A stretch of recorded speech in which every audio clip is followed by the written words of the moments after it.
तो देखो आज हम लोग पढ़ेंगे इक्विटी बेस्ड जो पैटर्न है, मतलब कि अभी ये जो नई कंपनी आई है, इसने जो मस्त मस्त क्वेश्चन के जो पेपर बनाना शुरू कर दिया है, उसका टेक्स्ट बुक में जो फुल मॉक टेस्ट है, वैसे तो 10 हो चुके हैं और एक और आ चुका है, यानी 11 मॉक टेस्ट हो चुके हैं, जिनमें से सबसे पहला मॉक टेस्ट का पूरा सोल्यूशन मैं कराने वाला हूँ। ठीक, और बहुत बेस्ट मेथड होगा सवाल लगाने का, बढ़िया इजिएस्ट वेज होगा। ठीक, वो मैं बताऊंगा और बहुत अच्छे अच्छे सवाल हैं। आप देखोगे किसी में 9% लोग कर पा रहे हैं, किसी में 11%, किसी में 2% तक लोग भी, ऐसे सवाल हैं जो 2% लोग सिर्फ कर पाए हैं। ठीक है, तो सभी सवाल देखेंगे हम लोग। चलो सबसे पहले हम लोग इसको शुरू करते हैं। वीडियो को ध्यान से देखना, जो मैं यानी कि इसके जो पीछे का जो लॉजिक होगा, ताकि आप और सवालों को भी सॉल्व कर पाओ इन्हीं कॉन्सेप्ट की वजह से। तो इस तरीके से मैं आपको पूरा अच्छे से समझाऊंगा। ठीक है, तो चलिए शुरू करते हैं। तो देखो पहला क्वेश्चन हमारा कह रहा है कि भारतीय क्रिकेट टीम का चयन होना है। ठीक है, जिसमें से 16 खिलाड़ी में से होना है, मतलब 16 खिलाड़ी उसमें से चयन करना है और इसमें से हमें 6 गेंदबाज रखना है। ठीक है, उसके बाद कह रहे हैं कि टीम का चयन कितने तरीके से किया जा सकता है ताकि टीम में कम से कम 4 गेंदबाज हों। तो यहाँ पे हमें 16 खिलाड़ी रखना है, इसमें से अगर 6 गेंदबाज हैं तो फिर बैट्समैन यानी कि बाकी 10 बैट्समैन हैं। अब इनमें से हमें क्या करना है, टीम सिलेक्ट करना है। और टीम में कितने खिलाड़ी होते हैं, 11 खिलाड़ी होते हैं। और वैसे तो यहाँ पे क्वेश्चन में मेंशन होना चाहिए था कि 11 खिलाड़ियों के चयन करना है। ठीक है, पर नहीं है, तो चलो ठीक है, आपको पता है कि क्रिकेट में 11 खिलाड़ी होते हैं, तो 11 खिलाड़ियों में से हमें चयन करना है, उसमें से कम 4 बैट्समैन हो। ठीक है, तो देखो कम से कम 4 बैट यानी 4 से कम ना हो। तो यहाँ पे 3 केस बनेंगे। अगर यहाँ पे 4 गेंदबाज होंगे तो 7 यानी 11 खिलाड़ी में से बाकी 7 फिर बैट्समैन रखना पड़ेगा। ठीक है, और उसके बाद या फिर हो सकता है कि 5 गेंदबाज हो तो यहाँ पे हमारे 6 बैट्समैन हो जाएंगे। अगर हमने 6 गेंदबाज को यानी रख लिया टीम में, तो फिर यहाँ पे 5 बैट्समैन रखना पड़ेगा। ठीक है, तो ये 3 तरीके हो जाएंगे। अगर ये कंडीशन हो, या तो ये कंडीशन हो, या तो ये कंडीशन हो, तो हमें क्या करना होता है, तीनों कंडीशन को जोड़ना होता है। ठीक है, तो सबसे पहले अभी यहाँ पे हम इनको चुनने की जो कंडीशन होती है उसको लगाते हैं। ठीक, तो यानी कैसे चुना जाता है, कॉम्बिनेशन परमुटेशन कॉम्बिनेशन का क्वेश्चन है। तो इसमें कैसे होता है, देखो 6 में से हमें यहाँ पे 4 को चुनना है और इसमें बैट्समैन में से 10 में से हमें 7 चुनना है। ठीक है, तो हम 6 में से क्या करेंगे, 4 यानी कि गेंदबाज चुन लेंगे।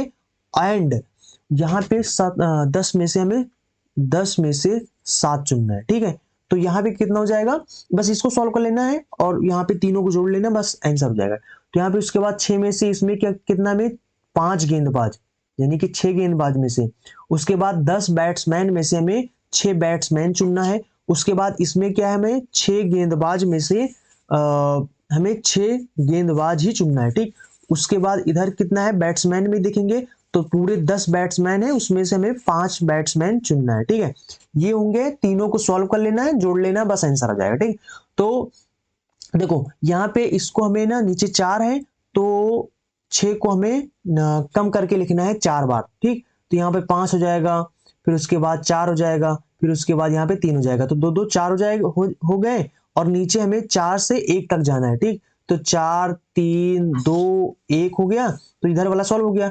अब हम इसको सॉल्व करेंगे, तो यहाँ पे हमें 10 को 7 बार पीछे तक ले जाना है। ठीक, 9 हो जाएगा, 8 हो जाएगा, 7 हो जाएगा, 6 हो जाएगा, 5 हो जाएगा। देखेंगे 1 2 3 4 5 6, 6 और 1 हो जाएगा 7। ठीक, और अब यहाँ पे 7 से हमें 1 तक जाना है, 7 6 5 4 3 2, है ना, उसके बाद 1 हो जाएगा। ठीक, तो 7 7 6 देखो यहाँ पे 4 तक तो पूरा कट ही जाएगा क्योंकि सेम सेम चीज है।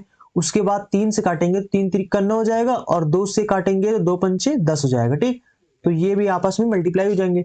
उसके बाद 4 3 आपस में कैंसिल हो जाएगा, 2 से काटेंगे तो 3 हो जाएगा, तो ये हो जाएगा 3 पचे 15, 15 ये हो गया, और 5 3 15 अट्ठे 120, 120 ये हो गया, दोनों को मल्टीप्लाई कर लेंगे तो ये कितना हो जाएगा हमारा 0, और 15 दूना 30, 3 हो जाएगा, 15 का नाम 15 3 18 हो जाएगा। उसके बाद यहाँ पे इसको हम लोग सॉल्व कर लेंगे फटाफट इस तरीके से, इसलिए सॉल्व करना है, यानी 5 नीचे 5 तक इसको 5 अंक पीछे तक इसको ले जाना। ठीक, तो 4 हो जाएगा, 3 हो जाएगा, 2 हो जाएगा, और उसके बाद बटे में इसी तरीके से यहाँ पर 5 से हमें 1 तक जाना है, तो 4 हो जाएगा, 3 हो जाएगा, 2 हो जाएगा, 1 को लिखने की जरूरत भी नहीं है, ठीक है। इंटू में 10 को 6 तक जाना है, 10 गुणे में 9, उसके बाद में 8 हो जाएगा, 7 हो जाएगा, 6 हो जाएगा, और उसके बाद में 10 हो गए, 5 हो गए, ठीक। उसके बाद में बटा में नीचे 6, 1 2 3 4 5 है ना, 6 तक जाना है, तो 6 हो गया, 5 हो गया, 4 हो गया, 3 हो गया, 2 हो गया, और 1 हो गया, ठीक।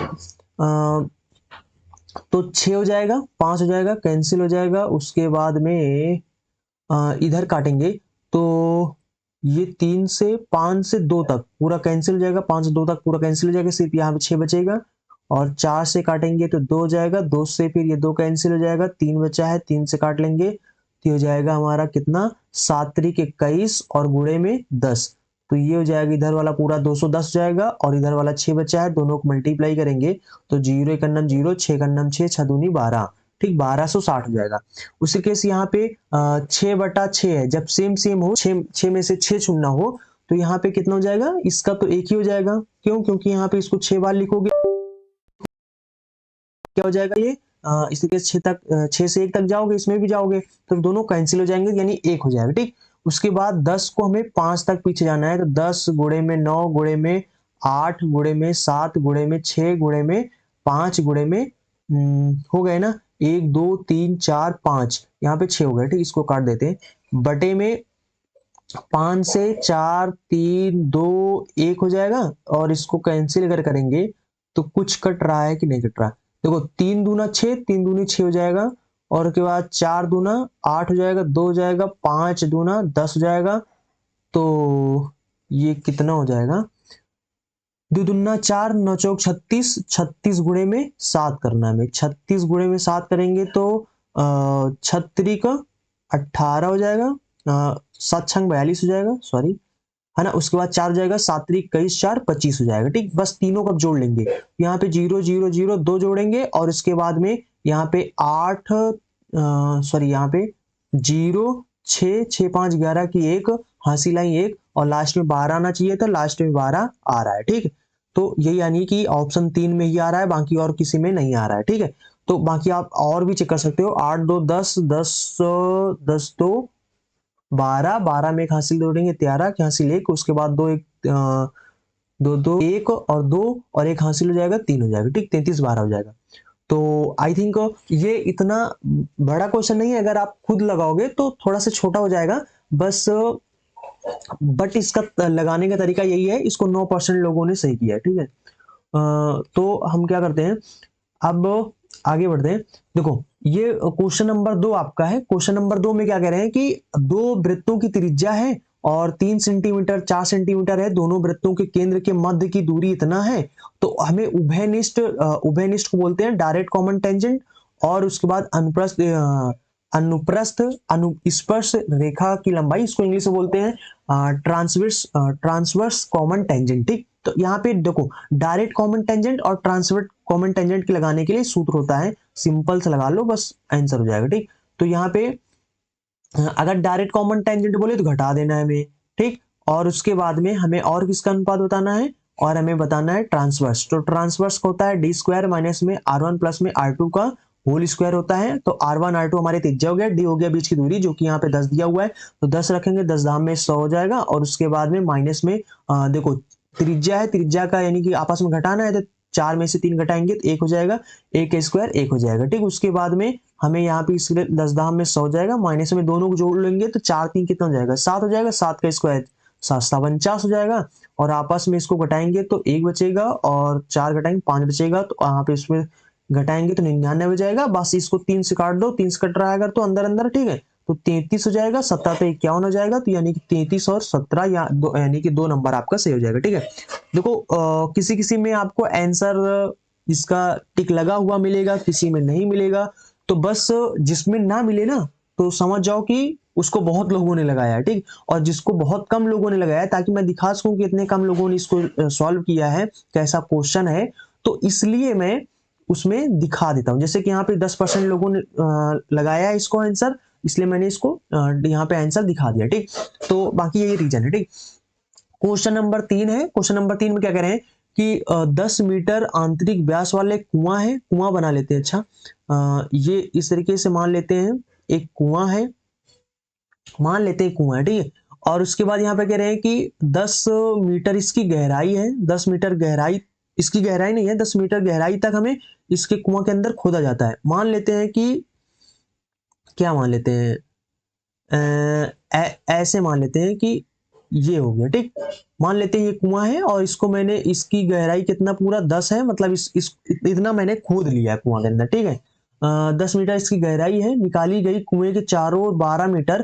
कह रहे हैं कि इस कुआं में से माटी जो निकाला जाता है, कुआं के चारों तरफ इस तरीके से हम इसको लाके क्या कर लेते हैं, फैला देते हैं। और इस जब फैलाते हैं तो इसकी जो चौड़ाई है ना वो 12 है, ये कह रहे हैं, ठीक। क्वेश्चन में देखो भैया, और यहाँ पे कह रहे हैं ना कि ये जो फैलाई जाती है माटी को, जो ऊपर ऊपर ऊपर ऊपर रखा जाता है, तो उसकी जो, इसकी जो ऊंचाई है, ये कितनी ऊंचाई तक माटी को इस तरीके से रख दिया गया है, ये वाली जो ऊंचाई है, ये ऊंचाई हमें बताना है।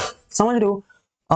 देखो एक चीज बताओ मुझे, सबसे पहले तो जितना माटी कुआं से निकाला गया है उसी को तो इसके चारों तरफ रखा गया है, डाला गया है। तो फिर जितना इसका आयतन होगा वही आयतन ये पूरा माटी का होगा, क्योंकि उतना ही तो माटी है, दोनों आयतन यानी बराबर है। तो सबसे पहले कंडीशन हमें दोनों का आयतन बराबर कर देना है, ठीक है।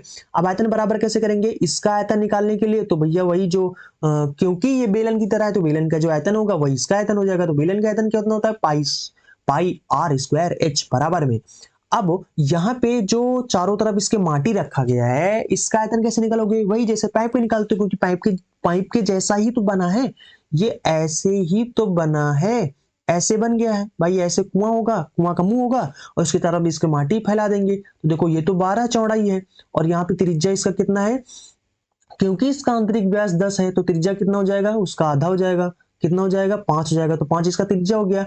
अगर हम देखें तो बड़ा वाला, यहाँ पे जो बड़ा वाला जो वृत्त बन रहा है उसका यहाँ पे जो त्रिज्या हो जाएगा वो कितना हो जाएगा हमारा 17, और अंदर वाला कितना हो जाएगा 5 हो जाएगा, यानी कि R1 और R2, ठीक।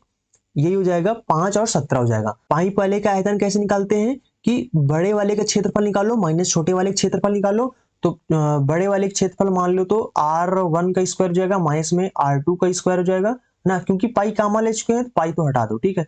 उसके बाद यहाँ पे हाइट से गुणा करेंगे तो ये इसका आयतन बन जाएगा, ठीक। तो ये त्रिज्या से त्रिज्या पाई से पाई कैंसिल हो जाएगा। त्रिज्या यहाँ पे ये दिया हुआ है 5 गुणे में 5 और इसका हाइट भी दिया हुआ है 10, और उसके बाद में R1 यहाँ पे 17 हमारा हो गया, तो 17 का स्क्वायर माइनस में R2 हमारा 5 हो गया, तो 5 का स्क्वायर हो जाएगा और यहाँ पे हाइट हो जाएगा, ठीक। तो 17 का स्क्वायर 289 हो जाता है, माइनस में 5 50 25 हो जाएगा, दोनों को आपस में घटाएंगे तो 264 हो जाएगा, गुणे में h हो जाएगा, बराबर में इधर 50 25 250 हो गया।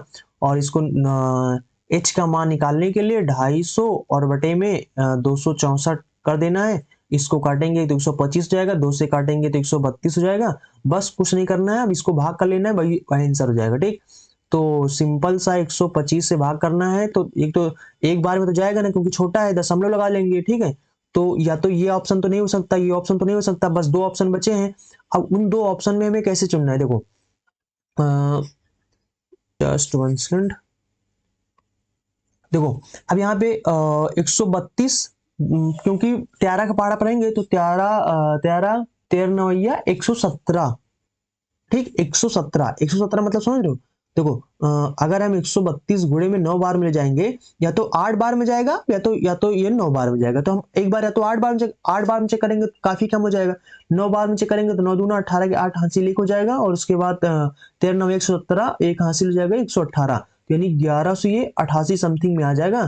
तो 9 बार में तो चला जाएगा, क्योंकि भैया अभी भी कम है, अभी भी तो यहाँ पर कम है ना, तो यानी 9 बार में चला जाएगा। तो इसका मतलब कि ये हमारा आंसर हो जाएगा, ठीक। ज्यादा पूरा भाग करने की जरूरत भी नहीं है, ठीक। उसके बाद यहाँ पे क्वेश्चन नंबर 4 है। क्वेश्चन नंबर 4 देखते हैं। यहाँ पे कह रहे हैं कि एक प्रिज्म का कुल पृष्ठीय क्षेत्रफल क्या है। प्रिज्म का कुल पृष्ठीय क्षेत्रफल पूछ रहे हैं, इसका आयतन दे दिए हैं, कोई टेंशन नहीं है। पहली बात हम आपको प्रिज्म के बारे में कुछ बता देते हैं, फिर उसके बाद मजा आएगा ना। पहले तो इसको बता देते ना, इसको सूत्र कैसे याद रखना है ना, एकदम सिंपल तरीके से आपको याद नहीं रखना पड़ेगा, आपको याद हो जाएगा, ठीक है। देखो याद कैसे होएगा, यहाँ पे सबसे पहले आप एक समझ रहे हैं कि प्रिज्म क्या होता है। तो देखो ये क्या है आपका बेलन है, सबको पता है। कि बेलन है। अब देखो बेलन, वैसे प्रिज्म क्या होता है, प्रिज्म ये होता है कि जिसका जो बेस होता है और जो छत होता है दोनों बराबर होते हैं, उसी को हम लोग प्रिज्म बोलते हैं, ठीक है। जैसे कि यहाँ पे अगर आप देखोगे तो बेलन में भी इसका जो बेस है और इसका जो छत है दोनों क्या है, बराबर है, ये वाला और ये वाला देखो बराबर है। तो बस यही होता है, यानी बेलन हमारा एक तरीके के प्रिज्म ही है, ठीक है। तो देखो बेलन का जो आयतन होता है वो तो सबको पता है। तो आयतन क्या होता है, ये होता है हमारा पाई आर स्क्वायर एच। अच्छा ये पाई आर क्या होता है, पाई आर होता है ये जो हमारा जो वृत्त है, इस वृत्त का क्षेत्रफल, यानी कि ये, और ये वृत्त क्या है, ये वृत्त हमारा यहाँ पे आधार है। तो यानी कि आधार का हमें क्षेत्रफल चाहिए, आधार का क्षेत्रफल चाहिए, और गुणे में जो एच क्या है, या इसकी जो ऊंचाई है, तो यानी कि ऊंचाई से हमें गुणा कर देना है। तो ये हमारा प्रिज्म का आयतन निकल आएगा। तो आयतन निकालने का सूत्र ये हो जाएगा। अब यहाँ पे देखते हैं इसका वक्र प्रस्थ देखते हैं। तो देखो अगर वक्र प्रस्थ की बात करा जाए तो इसका वक्र प्रस्थ क्या होता है, इसका वक्र प्रस्थ क्या होता है, 2 पाई आर एच होता है। तो 2 पाई आर क्या होता है, यही ये जो हमारा आधार है, यही आधार यानी कि जो वृत्त है उसका परिमाप होता है। तो यहाँ पे हम देखेंगे, और यहाँ पे जो वृत्त है वो इसका आधार है। इसका मतलब कि हम अगर आधार का जो परिमाप होता है, आधार का जो परिमाप होता है उसमें अगर हाइट से गुणा कर दे तो इसका वक्र प्रस्थ निकल आता है। अगर हमें टोटल वक्र प्रस्थ चाहिए तो हमें क्या करना पड़ेगा, यहाँ पे ऊपर वाला क्षेत्रफल और नीचे वाला, यानी आधार का और इन दोनों का क्षेत्रफल जो होगा उसको भी जोड़ देना है, तो हमें टोटल का निकाल आएगा, ठीक है। तो यानी कि टोटल कितना हो जाएगा, 2 पाई आर स्क्वायर हो जाएगा। अब ये 2 पाई आर स्क्वायर क्या होता है, दो तो दो हो गया, क्योंकि दो लोग हैं, बेस दोनों बराबर है, दो सेम सेम है, इसलिए 2 से गुणा कर दिया। और ये जो पाई आर स्क्वायर ये क्या है, आधार का क्षेत्रफल, आधार का क्षेत्रफल। तो इस तरीके से टोटल हमें निकाल लेना है, ठीक है। और ये इस तरीके से प्रिज्म का सूत्र होता है। तो ये जो बन के तैयार हो गया, ये हमारा प्रिज्म का सूत्र बन के तैयार हो गया, ठीक है। तो अगर आप रिलेट करेंगे तो आपको याद रखना पड़ेगा, इसी जो आपका बेलन होता है वो वहां से याद रहेगा, ठीक है। अब देखो यहाँ पे हमें आयतन दे दिए हैं, आयतन दे देने का मतलब समझ रहे हो क्या होता है, जस्ट वन सेकंड इसका कलर चेंज कर लेते हैं। देखो आयतन दे देने का मतलब समझ रहे हो क्या होता है, आयतन का जो प्रिज्म का जो आयतन होता है उसका जो सूत्र होता है वो क्या होता है, अभी मैंने बताया कि आधार का जो भी क्षेत्रफल होगा उसको हम लोग हाइट से गुणा कर देंगे, ठीक है। अब देखो आधार जब, यानी कि जब भी प्रिज्म देगा तो उसमें आधार बता देगा, सवाल में मेंशन रहेगा कि आधार क्या है, वर्ग है या तो आधार वहां पे वर्ग, जैसे यहाँ पे देखो यहाँ पे प्रिज्म का आधार क्या है, एक वर्ग है, तो और उसका भुजा भी दे दिए हैं। अगर यहाँ पे कोई चीज अनुपात में दिया जाए तो उसको हमें ए मान लेना है, ठीक। तो यहाँ 5a और हाइट कितना है 5a है, और भुजा कितना है वर्ग का, वो 2a है, ठीक। तो हम लोग यहाँ पे इसका आयतन निकालेंगे, तो आधार का क्षेत्रफल यानी कि इसका स्क्वायर, वर्ग का क्षेत्रफल क्या होता है, भुजा स्क्वायर हो जाएगा। तो आधार हमारा वर्ग है तो वर्ग का स्क्वायर यानी 4 स्क्वायर 4a स्क्वायर हो जाएगा, इंटू में हाइट हमारा 5a हो जाएगा। और उसके बाद यहाँ पे जो कि आपका 1280 दिए हैं, 4 से इसको काट देंगे तो 4 3 12 और 4 दूना 8 हो जाएगा, 5 से इसको काटेंगे तो 5 छक्का 30 5 चौक 20 हो जाएगा, और a स्क्वायर एक ये तो a क्यूब हो जाएगा, ठीक। यहाँ से अगर हम देखेंगे तो a बराबर कितना आ जाएगा हमारा 4 का क्यूब होता है, तो 4 आ जाएगा। यानी कि अगर 4 आ गया तो वर्ग का जो भुजा हो गया 4 दूना 8 और जो हाइट हो गया वो 5 चौक 20 हो जाएगा, ठीक। तो अब हमें यहाँ पे क्या निकालना है, हमें यहाँ पे निकालना है कुल पृष्ठीय क्षेत्रफल। तो टोटल सरफेस एरिया नहीं, कुल पृष्ठीय क्षेत्रफल क्या हो जाएगा हमारा, अभी मैंने बताया कि आधार का, इसका चलो सूत्र ले लेते हैं। अच्छा आधार का परिमाप, ठीक, आधार का परिमाप गुणे में हाइट प्लस में 2 गुणे में आधार का क्षेत्रफल। तो देखो यहाँ पे सबसे पहले क्या हो जाएगा, आधार का परिमाप यानी कि आधार का परिमाप यानी कि 4a होगा, यानी कि a तो हमारे पास भुजा यहाँ पे कितना है 8 है, तो यहाँ पे कितना हो जाएगा परिमाप, 4 गुणे भुजा होता है तो भुजा 8 चौक 32 जाएगा, गुणे में हमारा जो हाइट होता है, हाइट हमारे पास 20 है, और प्लस में 2 गुणे में यहाँ पे आधार का क्षेत्रफल, आधार क्षेत्रफल मतलब 8 है 64 हो जाएगा, ठीक है। तो ये हो जाएगा 32 दून 64, और यहाँ पे हो जाएगा, इसको गुणा करेंगे 4 दूना 6 दूनी 12, तो ये हो जाएगा 8 4 2 6 6 1 7 हो जाएगा। तो ये आपका 4 नंबर ऑप्शन हो जाएगा। चलो आगे देखते हैं। 22% लोगों ने इसको सही किया है। उसके बाद देखो यहाँ पे सवाल नंबर आपका 5 क्या हो जाएगा, यहाँ पे कह रहे हैं कि 140 मीटर ऊंचा मीनार है, उसके जो शीर्ष है, उस शीर्ष से, उसका जो शीर्ष है उसका नाम है ए, एस नाम है, ठीक है, यानी कि एस शीर्ष है। यहां से अगर हम देखें तो दो बिंदु है, एक पी बिंदु है और यहां कहीं पे बीच में मान लेते हैं क्यू बिंदु है, ठीक है। तो कह रहे हैं कि अगर वहां से देखें तो अवनमन कोण जो है, यानी अवनमन कोण मतलब यहां से अगर देखेंगे तो ये तो थीटा कोण बन रहा है और यहां से देखने पर ये एल्फा कोण बन रहा है, ठीक है। तो अगर इस प्रकार से बने जिससे कि tan थीटा बराबर इतना हो जाए और साइन एल्फा बराबर इतना, ठीक। तो एक काम कर लेते हैं कि ये कितना दिया हुआ है, यहाँ सवाल में 140 मीटर दिया हुआ है। हम क्या करते हैं, सबसे पहले tan थीटा लगा लेते हैं यहाँ पे। तो tan थीटा लगाएंगे कितना हो जाएगा, यानी कि tan बराबर लंब बटा आधार होता है, तो लंब ये हो जाएगा और ये जो आधार है हमारा ये नहीं पता है और यही आधार हमें निकालना है। तो एक काम करते हैं, हम इसको a मान लेते हैं आधार को, ठीक। तो यहाँ पे और tan थीटा का वैल्यू कितना 4/5 दिए सवाल में, इसलिए आसान हो जाएगा। तो इसको तिर्यक गुणा करेंगे तो यहाँ से अगर a का मान निकालेंगे तो 5/4 हो जाएगा और यहाँ पे 4 3 12 और 4 पंचे 20 हो जाएगा और 35 पंचे 5 25 5 15 2 17 यानी 175 आ जाएगा, ठीक। तो यानी कि अगर हम यहां से देखें तो ये हमारा आधार पूरा कितना है 175 आ गया, ठीक।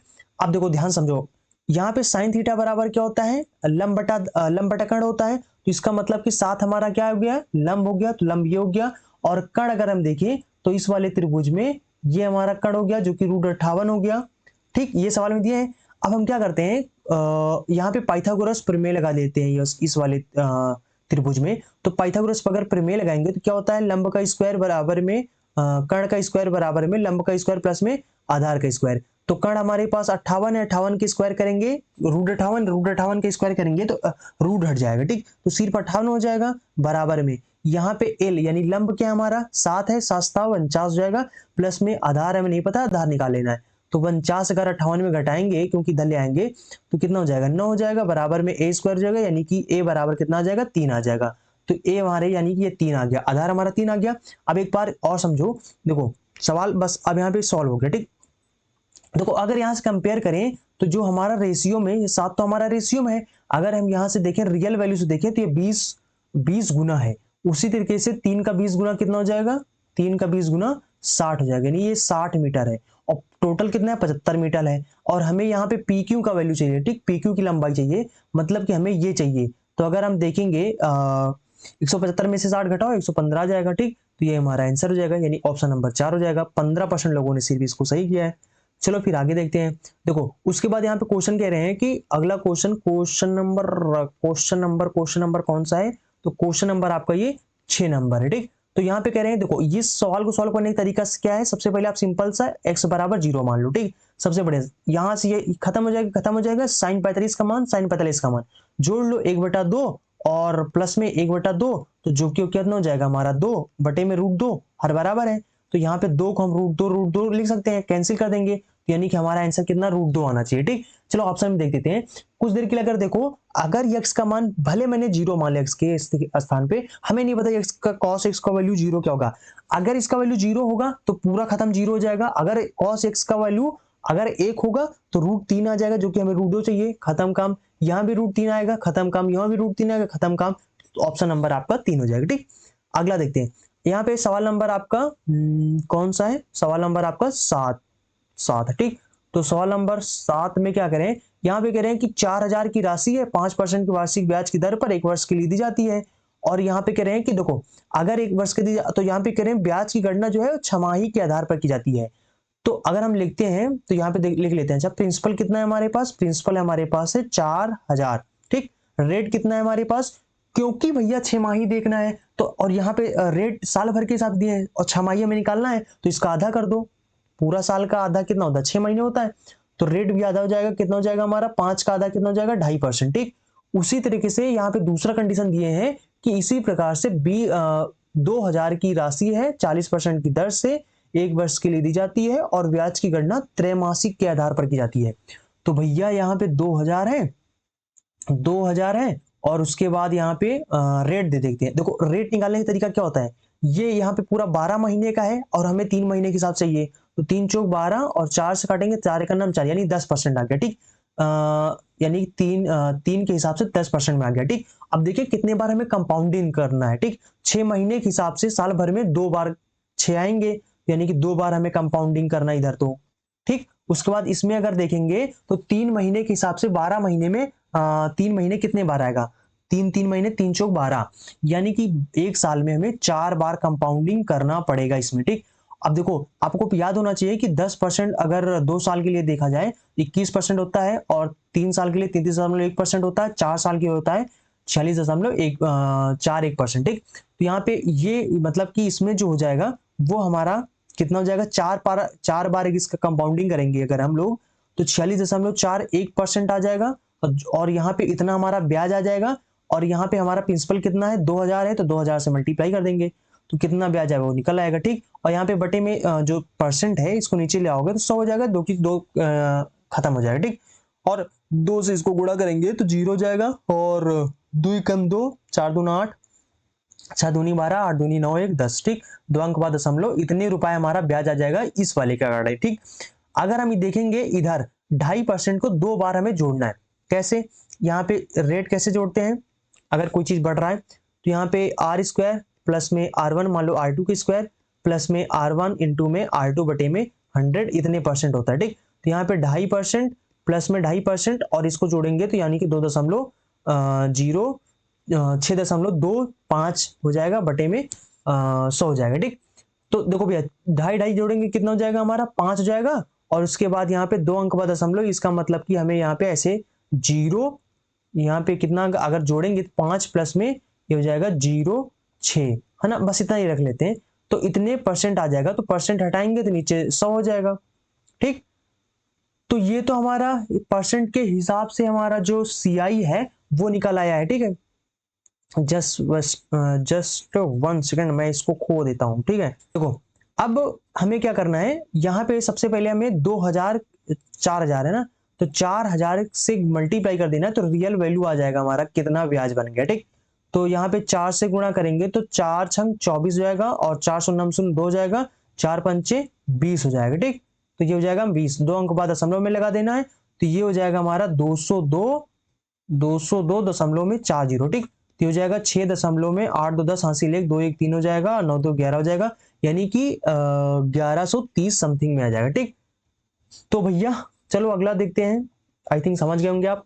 अगला क्वेश्चन नंबर 8 है, आई थिंक 8 ही है तो है, तो 8 है क्वेश्चन नंबर। अब यहाँ पे कह रहे हैं कि दूध और पानी के मिश्रण में 3 लीटर का मिश्रण है, उसमें 50% दूध है, तो भैया यहाँ पे लिख लेते हैं कि मिल्क एंड वाटर। तो अगर मिल्क और वाटर देखेंगे, वाटर और मिल्क लिख लेते हैं क्योंकि पानी और यहाँ पे इसके दिया है, ठीक।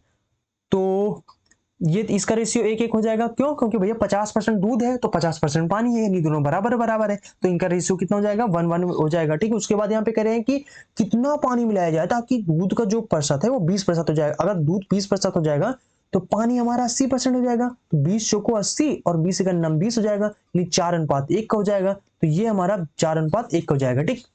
अब देखो क्योंकि यहाँ पे अपने पानी मिलाया है, दूध को तो छेड़ा नहीं है, दूध तो सेम होना चाहिए, तो दूध का रेशियो यहाँ पे सेम है, अगर नहीं होता तो हमें सेम करना पड़ता। तो भैया यहाँ पे अगर अब हम देखेंगे क्योंकि सेम नहीं है, अब देखेंगे कितना यहाँ पे पानी ऐड हुआ है, तो पानी अगर देखें तो 1 से 4 हो गया, यानी 3 ऐड हुआ है, ठीक। अब देखो ये जो पूरा 1:1 2 है, मतलब क्योंकि ना 3 लीटर का मिश्रण है, मतलब कि 1:1 दोनों रेशियो जोड़ेंगे तो रेशियो के हिसाब से हमारा 2 है, लेकिन रियल में 3 लीटर वैल्यू है, इस 2 की वैल्यू रियल में 3 लीटर है, ठीक। तो हम यहाँ पे इससे कंपेयर करेंगे, और यहाँ पे कह रहे हैं कि कितना मिलाया जाए, कितना पानी मिलाया जाना चाहिए, तो 3 लीटर मिला रहे हैं, 3 इसी का वैल्यू पूछ रहे हैं, 3 यूनिट की वैल्यू पूछ रहे हैं, 3 3 का 9 और बटे में 2 करेंगे तो ये कितना हो जाएगा 4.5 लीटर हो जाएगा, ठीक। तो 4.5 लीटर आपका 3 नंबर ऑप्शन हो जाएगा। चलो अगला देखते हैं, सवाल नंबर आपका ये 10 10 10 10 10 है, आई थिंक 9 है, ठीक है। सवाल नंबर 9 है आपका ये। तो सवाल नंबर 9 में क्या कह रहे हैं कि भैया यहाँ पे ए बी और सी इस तरीके से है, और यहाँ पे कह रहे हैं कि इस अनुपात में ये निवेश करते हैं, 1:4 अनुपात इतने अनुपात में निवेश करते हैं, निवेश के साथ व्यवसाय शुरू करते हैं 4 महीने बाद, तो 4 महीने तक ये इन्वेस्ट किया अपना ठीक। उसके बाद ए ने अपनी दुगनी कर दी, तो भैया ए ने अगर 1 का दोगुना करोगे 2 हो जाएगा। और अब देखते हैं कितने साल के लिए किया है, ठीक। निवेश कर दिया, जबकि बी और सी ने अपने निवेश का आधा ले लिया, तो भैया 4 महीने तक और 4 महीने तक ये अपना आधा दे दिए, आधा वापस कर लिया, आधा वापस कर लिया तो आधा बचेगा, तो आधा बचा है। और इनका भी, इन्होंने भी अपना आधा यानी कि निकाल लिया, तो आधा ही बचा है, तो आधा मतलब 6 का आधा मतलब 3 हो जाएगा। तो यहाँ पे ये 8 4 12 पूरा 1 साल के लिए वर्ष के अंत में बोल रहे हैं, 1 साल के लिए पूरा यूज हुआ है, तो 4 महीने तो पहले यूज कर लिए थे, अब 8 महीने यहाँ पे और हो जाएंगे, तो 8 से गुणा कर देंगे, ठीक है। इसमें भी 8 से गुणा कर दो। तो अब यहाँ पे इसको एक काम करो, पहले काट लो जो जो कट रहे हैं, ताकि हमें आसान हो जाए, ठीक। तो 4 से काटेंगे, 4 दूना 8, 4 एक अन्नम 4, 4 दूना 8 हो जाएगा। तो यहाँ पे अब इसको सॉल्व कर लो, 2 दूना कितना हो जाएगा 4, और एक ऊपर वाला जोड़ लो तो 5, यानी ये रेशियो 5 हो जाएगा, ठीक। उसी 2 दूना 4, ऊपर 4 है तो 4 4 8 हो जाएगा। उसी तरीके से देखेंगे तो 3 दूनी 6 और 6 ऊपर तो 12 हो जाएगा, ठीक। 8 5 13 और 12 जोड़ेंगे तो कितना हो जाएगा 25 हो जाएगा। और लाभ कितना है, देखो जिस रेशियो में हम लोग इन्वेस्ट करते हैं उसी रेशियो में हमारा लाभ भी बढ़ता है। इसका मतलब कि ये हमारा लाभ का रेशियो भी है, लाभ यानी कि लाभ जो है वो टोटल दे दिए हैं, तो हमें रेशियो के हिसाब से तो यहाँ पे हमारा 25 है, और उसके हिसाब से तो भैया यहाँ पे 2.5 लाख है। इसको इसको कैंसिल करेंगे, यहाँ पे कितना जाएगा हमारा 10,000, यानी कि रेशियो का जो मल्टीपल आ गया वो 10,000 आ गया रियल वैल्यू से, ठीक है। अगर देखा जाए तो हमसे पूछ कह रहे हैं, हमसे पूछ रहे हैं बी का धनराशि कितना है, तो बी का यानी कि जो रेशियो है वो 8 है, और रेशियो जो है यानी जो रियल वैल्यू है वो रेशियो से 10,000 गुना है, तो 10 से गुना करेंगे तो 8 दहम में 80,000। अगर कहीं पे कंफ्यूजन हो तो भैया पीछे वीडियो करो, और अगर बहुत स्पीड में देख रहे हो वीडियो को तो थोड़ा से 1x पे चला लो थोड़ी देर के लिए, जो सवाल ना समझ में आए उसको अच्छे से समझ लो, फिर उसके बाद आगे बढ़ो, ठीक। और पहले सवाल को सॉल्व कर लो, ठीक, लगाने से पहले सॉल्व कर लिया करो, ठीक। देखो यहाँ पे सवाल नंबर कह रहे हैं कि अभी 10 नंबर सवाल है, 10 नंबर सवाल में क्या करें, 10 ही नंबर है ना, हाँ 10 ही नंबर सवाल है। तो यहाँ पे कह रहे हैं कि कहाँ चला गया सवाल, यही था ना, ये है, ठीक। वैसे तो देखो ये वाला सवाल ना वो स्टैटिस्टिक्स को चैप्टर का है, और ये सवाल को ना सबसे पहले इंग्लिश में देखो तो ज्यादा मजा आता है, मतलब ज्यादा समझ में आता है, ठीक। फॉर मॉडरेटली स्क्यूड डाटा जो है द एरिथमेटिक मीन यानी कि जो जो हमारा मीन है वो कितना है भैया, वो 200 है। उसके बाद करें कोफिशिएंट ऑफ वेरिएशन, जो कि हमारा सीवी होता है शॉर्टकट में, तो ये 8% है। और उसके बाद यहाँ पे करें and coefficient of skewness, skewness skewness कितना है हमारा 0.3 है। तो हमें मोड बताना है, मोड बताना, मोड मतलब बहुलक बताना है, ठीक। तो भैया हमारे पास सूत्र क्या होता है, मोड निकालने का सूत्र क्या होता है, स्क्यूनेस स्क्यूनेस बराबर सूत्र क्या होता है हमारा, तो ये होता है मीन में से मोड को घटा दो और बटे में एसडी से भाग कर दो। अब एसडी क्या है, एसडी तो हमारे पास पता ही नहीं है, तो एसडी को सबसे पहले निकालेंगे। एसडी निकालने के लिए एक तरीका और होता है, क्या होता है, सीबी बराबर सूत्र होता है, एसडी बटे में मीन होता है, और ये चीज परसेंटेज में अगर 100 से गुणा कर दोगे परसेंटेज में आ जाएगा, ठीक है। हम 100 से गुणा नहीं करेंगे क्योंकि सीबी बराबर हम कितना 8% दिए हैं, तो भैया परसेंट हटाएंगे तो नीचे 100 बढ़ जाएगा। और उसके बाद में एसडी हमें नहीं पता, एसडी रखो, मीन तो पता है कितना है 200 है, तो 200 करेंगे, इसको 3 गुणा करेंगे और कितना हो जाएगा, तो एसडी बराबर में 8 दूनी 16 हो जाएगा, यानी कि एसडी हमारा कितना आ गया 16 आ गया। तो हम लोग क्या करेंगे, इसको मिटा देंगे, चलो ना मिटाओ, अच्छा ठीक। देखो अब यहाँ पे कितना हो जाएगा, एच डी हमारा 16 हो जाएगा। अब यहाँ पे रख दो लाके, तो स्क्यूनेस हमारा 3 है 0.3 है, और यहाँ पे मीन हमारा 200 है, 200 है, माइनस में मोड निकालना है, बटे में एच डी हमारा 16 हो गया, 3 गुणा गए 16 48 पॉइंट लग जाएगा एक अंक बाद, दशमलव में 200 बराबर है माइनस m। इसको पक्षांतर करेंगे तो 200 में से अगर हम 4.8 घटाएंगे तो कितना बचेगा, 5 घटाओ सबसे पहले तो 195 बचेगा, और उसके बाद में जो आपने एक एक्स्ट्रा लिया था उसमें 10 हो जाएगा, 10 में से 8 घटाएंगे 2 हो जाएगा, ठीक। यानी कि 195.2 आ जाएगा, ठीक। तो ये आपका बस इसमें 2 सूत्र याद रखना, सीबी बराबर में और मीन बराबर है, तो 2 सूत्र यहाँ पे अप्लाई होंगे, क्योंकि एसडी नहीं पता था, एसडी निकालना पड़ेगा, ठीक। बाकी सिंपल सवाल है, 5% लोगों ने इसको सॉल्व किया है, समझ रहे हो, तो आपको 2 सूत्र याद हो जाएंगे, बस 5% में आप शामिल हो जाओगे। चलो अब इसके बाद देखते हैं सवाल नंबर 11। सवाल नंबर 11 हम कह रहे हैं कि एक व्रत में एक व्रत है, चलो देख लेते हैं सबसे पहले, एक व्रत है, एक व्रत है और इस व्रत में जो त्रिभुज ABC अंकित है, मतलब इसके अंदर एक त्रिभुज है जिसका नाम है हम लोग रखेंगे ABC। ठीक, तो A हो गया, B हो गया, C हो गया, जिसके शीर्ष जो है -1, 1, -1, 1 और उसके बाद B जो है वो कितना हो जाएगा -4, 0, 0, -4 और -1, -5। ठीक, ये है। अब देखो भैया, हमें यहाँ पे कहना है परिकेंद्र बताओ। परिकेंद्र मतलब कि यहाँ पे जो बीच में जो केंद्र होगा वो हमें बताना है। ठीक, तो अगर हम देखेंगे सिंपल से इसको मिला देंगे तो भैया, क्योंकि आप परि से केंद्र तक मिला रहे हो तो ये दूरी क्या हो जाएगा आपका त्रिज्या, ये भी त्रिज्या, ये भी त्रिज्या और त्रिज्या, क्योंकि तीनों त्रिज्या है तो तीनों बराबर है, इसका मतलब कि तीनों बराबर है। और हम यहाँ पे मान लेते हैं कि जो केंद्र है हमारा वो x, y है।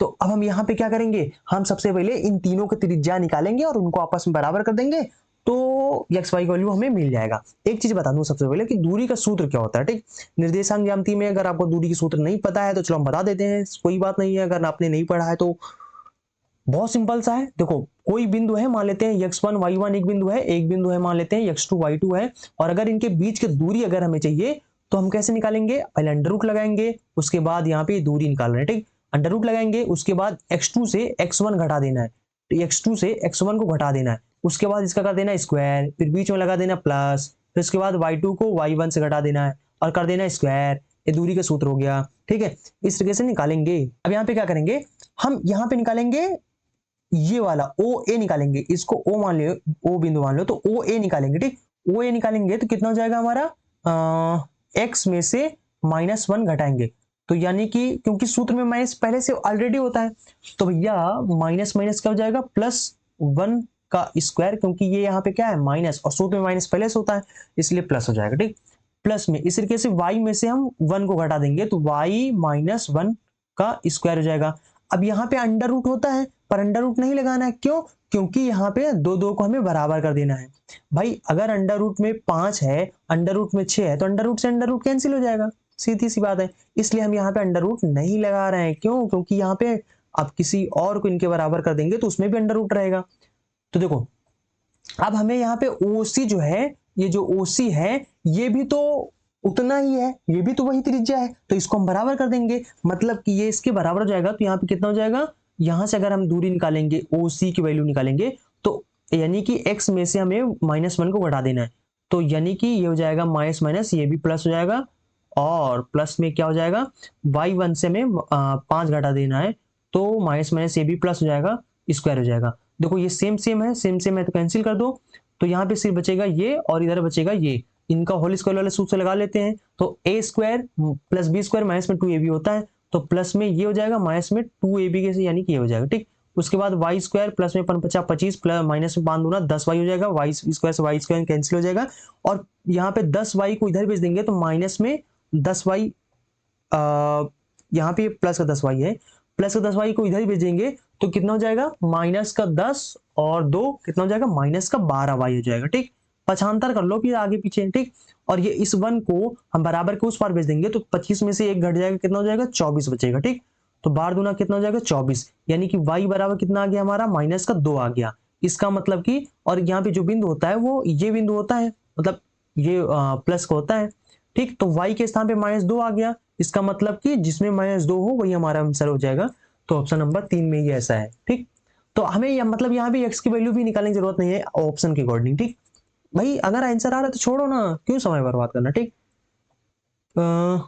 को 12 नंबर। ठीक, 12 नंबर में क्या कह रहे हैं, 12 नंबर में कह रहे हैं कि भैया एक ए बिंदु है ABC, किसी काम को 18 दिन में, 24 दिन में, 60 दिन में करते हैं, पूरा करते हैं, तो वे सभी दिन काम करते हैं, एक काम करते हैं। इसको सवाल बताने से पहले ना आप लोगों को एलसीएम बता देते हैं कैसे निकालना है। ठीक, क्योंकि पता है ना क्या होता है कि बहुत बहुत मतलब तकलीफ होने लगता है अगर कोई बड़े बड़े वैल्यू आ जाए तो उनका कैसे आप एलसीएम फटाफट निकालोगे, क्योंकि भाई देखो हमें फटाफट निकालने के लिए हम 2 तरीके आपको बताते हैं जो आसान, एकदम आसान तरीके से जो है। ठीक, वो दो तरीके हैं, आप चाहो तो उनमें से 2 तरीका कर सकते हो, मैं आपको बताऊंगा कौन सा मुझे अच्छा लगता है, मैं कैसा करता हूँ। ठीक, देखो जैसे यहाँ पे यहीं पे ले लेते हैं, जैसे 18 है, 24 है और 60 है। ठीक, अब देखो यहाँ पे ना 2 तरीके से कर सकते हो, एक तो भैया कि हमें ऐसी मतलब एलसीएम हम लोग क्यों लेते हैं, एलसीएम हम लोग इसलिए लेते हैं ताकि हमारा जो इफिशियंसी आ जाए ना वो फ्रैक्शन में ना आए, मतलब वो दशमलव में ना आए, अगर आएगा तो तकलीफ देगा क्योंकि फिर सॉल्व करने में बहुत टाइम लग जाएगा, दिमाग नहीं काम करेगा, इसलिए हम लोग एलसीएम लेते हैं, बाकी और कोई तरीका नहीं। तो भैया एलसीएम का मतलब एलसीएम ले लो या कुछ भी ऐसा वैल्यू, कोई भी ऐसा वैल्यू ले लो जो तीनों काट दे, ठीक, जो तीनों काटता हो। तो भैया हम इन्हीं का मल्टीपल लेंगे। तो भैया अगर हम लोग एक तो सिंपल तरीका देखो, गुणन आभास गुणनखंड तरीका वाला होता है जो कि बहुत बेटर तरीका है। कैसे, देखो इसको अगर देखेंगे तो 9 दूना 18 होता है, तो 9 का मतलब क्या होता है 3 घात 2 और 9 दूना 18 हो गया। 24 को ऐसे लिखेंगे 8 3 24 होता है, तो 8 का मतलब क्या होगा 2 का घात 3 गुणे में 3 ये हो जाएगा। और 12 65 होता है, तो 12 65 हो जाता है। 12 कैसे लिखेंगे 4 गुणे 3, 4 का मतलब 2 का घात 3, ठीक। अब यहाँ पे देखो पहले 2 का घात देखना है, 2 घात सबसे बड़ी वाली लेना है, 2 की घात सबसे बड़ी वाला 3 ही है, ठीक। और उसके बाद 3 का बड़ा वाला घात कौन सा है 3 घात 2 और 5 एक ही है, तो ये इनका एलसीएम हो जाएगा। समझ आई बात, सिंपल तरीका होता है आभास गुणनखंड तरीका। दूसरा तरीका जो मैं प्रेफर करता हूँ, जो जिस तरीके से मैं हमेशा करता हूँ, वो ये तरीका होता है कि भैया देखो हमें यहाँ पे 18 का पहाड़ा आता है, 24 का पहाड़ा आता है, दोनों को हम मल्टीपल करेंगे तो देखेंगे दोनों का मल्टीपल तो 72 होता है, ठीक। इनके पहाड़े में 72 आता है, 18 चौक 72 होता है, 24 3 72 होता है, यानी कि 72 देख लेंगे। अब हम देखेंगे कि 60 क्या 72 को काट पाएगा कि नहीं काट पाएगा, ठीक। नहीं काट पाएगा तो कौन सा ऐसा वैल्यू है जो नहीं, जिसकी वजह से नहीं कट रहा है, उसको 72 में मल्टीप्लाई कर देंगे हम लोग। देखो तो 12 वर्षंग 72 12 पन 60, यानी कि ये 5 ही है जो तकलीफ दे रहा है, वरना 72 भी कट जाता 60 से ना। तो यहाँ पे हमें फिर इसका मतलब कि ये हमारा पूरा एलसीएम हो जाएगा। समझ आई बात, ऐसे हम करते हैं, ठीक, हमेशा करते हैं। इस तरीके से आप एलसीएम निकाल सकते हो, 2 तरीके से निकाल सकते हो, ठीक। चलो भाई सबसे पहले सवाल सोल्व कर लेते हैं। तो अब यहाँ पे सबसे पहले क्या करेंगे, अब देखो यानी कि ये हो जाएगा हमारा 72 गुणे में 5 हो जाएगा। अगर हम देखेंगे तो यहाँ पे a बराबर कितना हो जाएगा 18 चौक 72 हो जाएगा, 5 3 15 हो जाएगा। इससे भाग कर लेंगे और इसके बाद यहाँ पे 24 से अगर हम लोग इसको 72 में यहाँ पे भाग करेंगे तो 24 3 72 होता है, 3 5 15 हो जाएगा। और ये कितना हो जाएगा 18 चौक 72 5 चौक 20 हो जाएगा, तो ये हो जाएगा हमारा 20 आ जाएगा, ठीक। उसी तरीके से यहाँ पे सी वाला निकालेंगे तो सी को अगर 60 से भाग कर देंगे तो ये कितना हो जाएगा हमारा 6 हो जाएगा, ठीक। अभी अभी पीछे सॉल्व किए थे हम लोग, यहाँ पे हो जाएगा हमारा 6, ठीक। अब देखो क्वेश्चन में क्या कह रहे हैं कि ए जो है वो सभी दिन काम करता है। कुछ देर के लिए हम लोग इसको चित्र बना लेते हैं। देखो ए जो है वो सभी दिन काम करता है, ठीक। उसके बाद कह रहे हैं क्या कह रहे हैं, कह रहे हैं कि जो बी और सी हैं वो बारी बारी से इनकी मदद करते हैं। मतलब एक दिन बी आ जाता है मदद करने के लिए ए का, एक दिन सी आ जाता है मदद करने के लिए ए का, ठीक। तो एक दिन ये एक दिन ये, ठीक। तो हम देखेंगे सबसे पहले कि, और सबसे पहले कह रहे हैं कि बी शुरू करता है ए की मदद करके, ठीक। तो यहाँ पे सबसे पहले हम लोग देखेंगे कि ए बी मिलके एक दिन में कितने यूनिट काम करेंगे। तो ए एक दिन में 20 यूनिट काम करता है और जो बी है वो 15 यूनिट, तो एक दिन में ये 35, दोनों जोड़ लेंगे 20 और 15 35 यूनिट काम हो जाएगा। और उसके बाद ए और सी किस तरीके देखेंगे तो ए 20 है और सी कितना है 26 है ना, 6 जोड़ देंगे 20 में तो 26 हो जाएगा। तो यानी कि 2 दिन में हमारा टोटल काम कितना होता है, 2 दिन में हमारा जो टोटल काम है वो दोनों को जोड़ेंगे कितना हो जाएगा हमारा 61 हो जाएगा, ठीक। तो और इसको टोटल काम हमारा कितना है 5 दूना 10 और 5 थे 35 1 36, ठीक। यानी कि 360 यूनिट हमारा टोटल काम है और 2 दिन में 61 यूनिट काम होता है। तो हम देख लेंगे कि 61 यूनिट के हिसाब से 360 का यूनिट काम करने में कितने दिन लगेंगे, ठीक।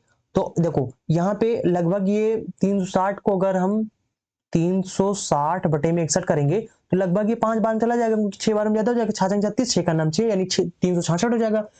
तो भैया 5 बार में जाएगा लगभग, है ना। तो 5 बार में अगर जाएगा तो कितना हो जाएगा 5 दूना, देखो 5 बार में चला जाएगा तो यहाँ पे कितना हो जाएगा। अब क्योंकि ये हम 61 यूनिट 2 दिन के हिसाब से किए हैं तो अब 2 से गुणा भी करना पड़ेगा ना, टोटल कितने दिन हो गए, तो यानी कि 2 से गुणा कर देंगे क्योंकि 2 दिन का डाटा एक साथ ले रहे थे ना हम लोग, तो 2 से गुणा कर दे। इसका मतलब कि टोटल हमारे यानी कि 10 दिन हो गए हैं और 10 दिन में कितना काम हुआ है तो 61 गुणे में 5 करेंगे क्योंकि 5 दिन में 5 का नाम 5 5 छक्का 30, समझ रहे हो। तो यानी कि 360 यूनिट में से अगर देखा जाए तो टोटल हमारा 305 यूनिट काम हो चुका है, यानी 55 यूनिट अभी भी काम बचा है। 10 दिन हो चुके हैं, 55 यूनिट काम बचा है। अब 35 यूनिट वाला यानी कि ये वाला टीम जो है वो फिर से जाएगा, और फिर से जाएगा तो 55 यानी 35 यूनिट फिर से काम कर जाएगा। तो अब कितना काम बचेगा, तो अब ये काम बचेगा 20 यूनिट काम बचेगा। और एक दिन, क्योंकि एक दिन 35 यूनिट कर चुका है एक काम, एक दिन और, तो एक दिन और हो गया। अब उसके बाद में प्लस में कितना 20 यूनिट काम बचा है, जो कि अब की ए और सी वाला टीम जाएगा जो कि 26 यूनिट काम करेगा।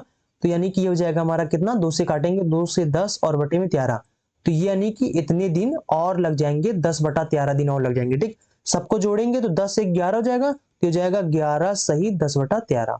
ठीक, बहुत सिंपल तरीका सवाल है। तो चलो फिर अगला देखते हैं। अगला नंबर सवाल है आई थिंक 12 नंबर है, और यहाँ पे कह रहे हैं कि देखो इस सवाल को सबसे पहले सॉल्व करने का मस्त तरीका हो, जैसे जैसे कह रहे हैं वैसे वैसे करते चले जाओ। ठीक, 9 पुरुष हैं और प्लस में क्या है 12 लड़के हैं, और इसके बाद एक कितने दिन में, 4 दिन में काम करते हैं बराबर में। कह रहे हैं कि और उसी काम को, यानी कि जो 4 पुरुष 16 लड़के 6 दिन में काम करते हैं, 4 पुरुष 16 लड़के 6 दिन में काम करते हैं। 2 से काटेंगे 2 जाएगा, 2 से काटेंगे कितना हो जाएगा 3 हो जाएगा, और 2 से देखो इसको सॉल्व करने का तरीका क्या होता है, सबसे पहले अब इनका ब्रैकेट खोल के 2 से अंदर गुणा कर लो, यानी ब्रैकेट खोल के इनको आगे पीछे पसंद कर दो, बॉयज वाले यानी कि पुरुष वाले पुरुष की तरफ, लड़कों वालों की लड़कों की तरफ। ठीक, सिंपल तरीका है। और फास्ट तरीके करने का तरीका है, देखो एकदम फास्ट कर सकते हो। अब यहां से देखो एक लाइन में सीधा आंसर निकाला, तो ऐसे करो। ठीक, देखो 9 को 2 से गुणा करेंगे तो 9 दूना, क्योंकि 2 बाहर जो है ये वाले 2 से गुणा करेंगे तो 9 दूना कितना हो जाएगा 18 पुरुष हो जाएंगे। और अब इधर आ जाओ, पुरुष पुरुष देखते हैं, तो 3 इधर से 3 से गुणा करेंगे, 3 चौक 12, 12 आके इधर घटा दो, तो कितना हो जाएगा हमारा 6 पुरुष। माइनस प्लस का टेंशन मत लो, मैं जैसे कह रहा हूं वैसे करो चुपचाप। ठीक, उसके बाद इसी वजह से 12 गुणे 2 करेंगे तो 12 दूना कितना हो जाएगा 24 लड़के हो जाएंगे, इधर कितना हो जाएगा 16 48 हो जाएगा। अब यहाँ पे कितना हो जाएगा, घटाएंगे तो यहाँ पे कितना हो जाएगा, इसमें भी घटाना था इसमें घटाना था, घटाएंगे कितना हो जाएगा, यहाँ पे 24 लड़के बचेंगे, बस बराबर कर दो दोनों को, यहाँ पे 4 छंग 24 हो जाएगा। तो यहाँ से डायरेक्ट इनका कितने यूनिट काम करते हैं वो इनका इफिशियंसी आ जाएगा। ठीक, तो देखो भैया लड़के के नीचे भेज देंगे तो यहाँ पे जाएगा 4/1। ठीक, अब यहाँ पे क्या हो जाएगा, इसका मतलब कि पुरुष की इफिशियंसी 4 है और लड़कों की इफिशियंसी 1 है, तो हम टोटल काम निकालेंगे कहाँ, यहाँ पे रख के वैल्यू, पुरुष के स्थान पे 4 रखो, लड़कों के स्थान पे 1 रखो, तो यहाँ पे टोटल काम मिल जाएगा। ठीक, यहाँ पे रखेंगे तो 4 9 चौक 36 हो जाएगा, और 12 का नाम 12 हो जाएगा, 36 और 12 48 हो जाएगा। गुणे में यहाँ पे 4 दिन था तो 4 से गुणा कर देंगे, बटे में अब यहाँ पे हमसे कितने मतलब 6 लड़के और नहीं 6 पुरुष और 24 लड़कों से काम कराना है। ठीक, यानी कि ये टोटल हमारा काम है, इसको हमें पुरुष 6 पुरुष मतलब 6 चौक 24, 24 यूनिट तो पुरुष काम कर देंगे, और लड़के 1 यूनिट काम करते हैं तो 24 लड़के 24 यूनिट हो जाएगा। ठीक, तो 24 दून कितना हो जाएगा 48 हो जाएगा, दोनों को मिला देंगे तो 48 से 48 कैंसिल हो जाएगा, हमारा 4 दिन हो जाएगा, ये हमारा आंसर हो जाएगा। ठीक, चलो अगला देखते हैं। उसके बाद ये सवाल नंबर आई थिंक 13 आपका है, मस्त सवाल है। तो यहाँ पे कह रहे हैं कि 2 स्थानों ए और बी, और आप यहाँ पे देखते जाना कि कौन कितने % लोग कर रहे हैं। ठीक, देखो ये इस सवाल को 28% लोगों ने किया है। तो कह रहे हैं कि के बीच की दूरी, बी और सी के बीच की दूरी का अनुपात। भैया यहाँ पे इस तरीके से एक स्थान है, ए है, बी है और सी है। कह रहे हैं ए और बी के बीच की दूरी कितना है 3 है, और बी और सी के बीच की दूरी 5 है। कह रहे हैं कि ए से बी तक x किलोमीटर की स्पीड से जाता है, मान लेते हैं इसका स्पीड ये है, x किलोमीटर की स्पीड से जाता है। ठीक, x किलोमीटर प्रति घंटा, और B से C से तक यहाँ पे ये 50 किलोमीटर प्रति घंटा की स्पीड से जाता है। ठीक है, अगर यात्रा करता है तो पूरी यात्रा में उसकी जो औसत गति है वो 40 किलोमीटर प्रति घंटा है। तो भैया हम यहाँ पे इसका औसत गति निकालेंगे, तो औसत गति निकालने के लिए क्या होता है, देखो हमें यहाँ पे क्या पता है, हमें यहाँ पे हम लोग क्या करेंगे, देखो समय बराबर एक सूत्र होता है कि समय बराबर क्या होता है, हमें चाल बटा दूरी कर देना, सॉरी दूरी बटा चाल कर देना। ठीक, क्योंकि चाल बराबर दूरी बटा समय होता है, तो दूरी बटा चाल कर देना। ठीक, तो दूरी हमारे पास कितना है 5 और 3 8 दूरी है, और यहाँ पे चाल हमारे पास कितना है, वही औसत चाल दे तो दिए हैं 40 है, तो 40 रख दो चाल। ठीक, और उसके बाद यहाँ पे समय निकालना है हमें, तो समय कितना लगेगा, क्योंकि भैया 3 किलो मान लेते 3 इसको मान लेते 3 किलोमीटर कुछ देर के लिए। ठीक ठीक, तो यानी देखो 3 किलोमीटर जा रहा है 1 घंटे में, तो समय कितना हो जाएगा, समय कैसे निकालते हैं, दूरी बटा समय से निकालते हैं, तो दूरी हमारा कितना हो जाएगा 3 बटे में कितना लग रहा है x से भाग कर देंगे तो ये समय निकल आएगा, समझ रहे हो। इस तरीके से यहाँ पे 5 किलोमीटर है और यहाँ पे 4 से भाग कर देंगे तो इधर वाला समय निकल आएगा, समझ रहे हो। तो प्लस में कितना हो जाएगा हमारा 5/50। कुछ नहीं किया मैंने, एकदम सिंपल है, 1/10। अगर आप नहीं समझ पा रहे फिर से पीछे करो, समझो, ठीक। 8 का नंबर 8×5 = 40। ये जो 1/10 है इसको इधर भेज दो तो ये कितना हो जाएगा हमारा, ये हो जाएगा माइनस का, इसको इधर भेजेंगे तो कितना हो जाएगा माइनस का 1/10 हो जाएगा, ठीक। तो 2 से ऊपर नीचे इसमें गुणा कर लेते हैं ताकि हर बराबर जाए। तो 2 एक अन्नम 2 और 2 में से 1 घटाएंगे क्योंकि हर बराबर हो गया अब नीचे। 2 एक अन्नम 2, 2 में से 1 घटाएंगे तो माइनस का प्लस का जाएगा, 1/5 हो जाएगा, बराबर में 3/x हो जाएगा। तो यानी कि x बराबर 15 और सॉरी यहाँ पे 10 है, ठीक। यहाँ पे 10 है तो 10 तेई कितना हो जाएगा, 3 गुणा करेंगे 10 तेई 30 हो जाएगा, ठीक। यानी x बराबर कितना आ गया हमारा 30 आ गया। और हम लोग चुपचाप से इसको मिटा देते हैं, आगे जो कहानी है उसको हम लोग करते हैं, ठीक है। देखो यानी कि x बराबर कितना आ गया हमारा 30 आ गया, ठीक। अब देखो क्वेश्चन में कह रहे हैं कि x से 10 घटा देना है तो कितना बचेगा हमारा 20 बचेगा और उसके बाद 1 जोड़ देना तो 31 हो जाएगा, जो कि ऑप्शन आपका 1 हो जाएगा, ठीक। तो आई थिंक आपका ये 15 नंबर क्वेश्चन है। देखो इसमें कह रहे हैं ना कि बहुत बढ़िया क्वेश्चन है। इसमें कह रहे हैं कि 31% वैसे लोगों ने लगाया। इसमें कह रहे हैं कि 60 रुपए में एक निश्चित संख्या में अंडे खरीदता है, वो उसी राशि में 20 अंडे और खरीद सकता है यदि कीमत जो है वो 40% प्रति घंटा प्रति अंडा घट जाती है, ठीक। 40% घट जाती है। अब आपको पता होगा कि एक प्राइस और जो क्वांटिटी, यानी कि जो प्राइस का रेशियो और क्वांटिटी का रेशियो क्या होता है, उल्टा होता है, एक दूसरे को उल्टा होता है। तो हम लोग यहाँ पे प्राइस कितना हो जाता है हमारा 40% घट जाता है। 40 का मतलब होता है 2 बटा, इसका रेशियो क्या होता है 2/40 होता है, 2/5 होता है। यानी कि पहले 5 था अब 2 घट गया मतलब कि 3 बचा, ठीक। तो यानी कि जो क्वांटिटी का वैल्यू जो हो जाएगा, ठीक, वो कितना हो जाएगा हमारा 3:5 हो जाएगा, यानी उल्टा हो जाएगा इसका। तो अगर हम देखें तो क्वांटिटी कितना बढ़ गया हमारा, क्वांटिटी हमारा रेशियो के अकॉर्डिंग 2 बढ़ा है और यहाँ पे कह रहे हैं कि 20 अंडे और खरीद सकता है, यानी कि इनके अकॉर्डिंग 20 अंडे, समझ रहे हो। इसका जो बेस्ट मेथड है वो यही है, ठीक है, ऐसे ही लगाना है। यहाँ पे कितना हो जाएगा, यानी कि 20 बढ़ जाता है और हमारे यानी कि रेशियो के अकॉर्डिंग तो भैया 2 बढ़ जाता है, तो यानी कि जो रियल वैल्यू है वो 10 गुना है, ठीक है, रेशियो के अकॉर्डिंग। और अगर हम 10 से यहाँ पे गुणा कर देंगे तो यहाँ पे कितना हो जाएगा यार 30, यानी कि 30 और 40, मतलब कि पहले वो 60 रुपए में, 60 रुपए ना, यहाँ पे 60 रुपए में वो 30 क्वांटिटी लाता था, अब वो 60 रुपए में 50 क्वांटिटी लाता है। तो यहीं पे घटा वाला यानी घटा हुआ अंडे कम हुई कीमत कितनी है, तो भैया देख लेते हैं प्रति अंडे कितना है। तो यानी कि 60 से इसको भाग कर लेंगे तो यहाँ पे कितना हो जाएगा 5 का नाम 5 जाएगा और 5 दूना 10 हो जाएगा, यानी कि 1.2 हो जाएगा, यही आपका आंसर हो जाएगा, ठीक है। अगला नंबर क्वेश्चन बहुत मस्त क्वेश्चन, देखो इसको सिर्फ 2% लोगों ने लगा पाया इसको, ठीक है, बहुत मस्त सवाल है। देखो यहाँ पे कह रहे हैं कि एक 22.5 मीटर की तंबू है, शंकु के छिन्नक के आकार का है। भैया छिन्नक क्या होता है, वही जो शंकु होता है, शंकु क्या होता है ऐसे होता है, इसी को शंकु को अगर ऊपर वाले टोपी काट दो तो कितना हो जाएगा, ये जो बचेगा इसी को बोलते हैं छिन्नक, ठीक। तो कह रहे हैं कि छिन्नक के आकार का है और जिस पर क्या है एक अर्धगोला है। चलो हम लोग क्या करते हैं, इसको सबसे पहले एकदम क्लियर कर लेते हैं और यहाँ पे छिन्नक पहले बना लेते हैं, फिर उसके बाद उसके ये हो गया हमारा छिन्नक और उसके ऊपर इस तरीके से एक अर्धवृत्त है, ठीक। आप कह रहे हैं कि जो अर्धगोला है यदि छिन्नक के ऊपरी और निचले वृत्ताकार सिरों का व्यास, मतलब कि ये जो ऊपर वाला है इसका जो व्यास है वो कितना है, त्रिज्या कितना हो जाएगा 21/2 और इसका जो त्रिज्या कितना हो जाएगा, पूरा व्यास 45 है, त्रिज्या कितना हो जाएगा हमारा 49/2, ठीक। त्रिज्या नहीं पता चल गया हमारा। अब कह रहे हैं तंबू बनाने के लिए इस्तेमाल किए गए कपड़े का क्षेत्रफल, यानी कि हमें वक्रपृष्ठ निकालना है, ठीक। और यहाँ पे करें कि इस तंबू का ना इसका जो ऊंचाई है वो ऊंचाई कितना है 22.5 मीटर, ये सबसे पहले बता दिया, ठीक। देखो भैया पूरे अगर हमें निकालना है वक्रपृष्ठ तो कैसे निकालेंगे, हम सबसे पहले छिन्नक का जो वक्रपृष्ठ होगा उसको निकालेंगे और अर्धवृत्त का जो वक्रपृष्ठ होगा उसको निकालेंगे, दोनों को हम जोड़ देंगे तो हमारा टोटल का जो वक्रपृष्ठ होगा वो निकल आएगा, ठीक।